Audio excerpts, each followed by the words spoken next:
Tapi kau punya mulut ni, kalau aku nak ibaratkan longkang tu busuk-busuk lagi mulut kau. Problem kau, orang dah bagi tempat menumpang kat Malaysia, kau tu bersyukur. Faham? Bukannya kau buruk-burukkan orang.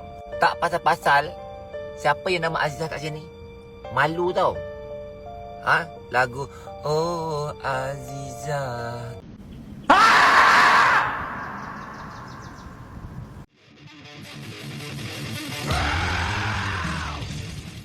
Biasanya nama Azizah ini baik, cantik dan beradab, tapi mulut kau lagi busuk daripada longkang.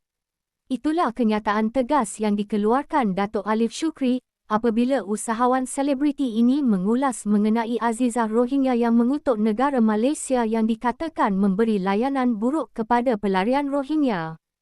Menerusi video yang dimuat naik di akaun TikTok miliknya itu, Datuk Alif Shukri secara sinis dan tegas mengutuk wanita Rohingya berkenaan yang tidak tahu bersyukur dan menghargai segala bantuan yang diberikan kerajaan Malaysia kepada lambakan pelarian ini yang semakin membimbangkan.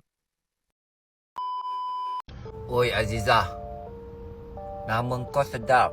Biasa kalau orang Azizah ni, nama Azizah ni baik, cantik, beradab. Tapi kau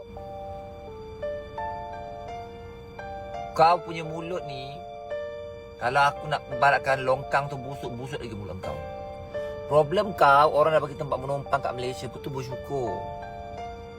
Faham? Bukannya kau buruk-burukkan orang.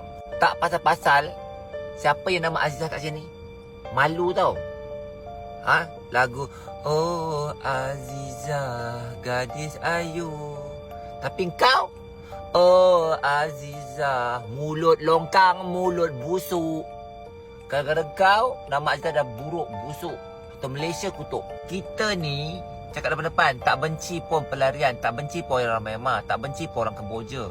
Orang apa pun tak kisah. Cuma, retilah bersyukur. Orang bagi duduk kat Malaysia ni pun bersyukur, bukan memburuk-burukkan negara. Okay? Aku ni belum nak mencarut je. Aku ni tengah menjaga iman aku. Iman aku dah senipis bawang. Kalau aku mencarut, luar dalam kain kau semua aku cerita tau. Busuk!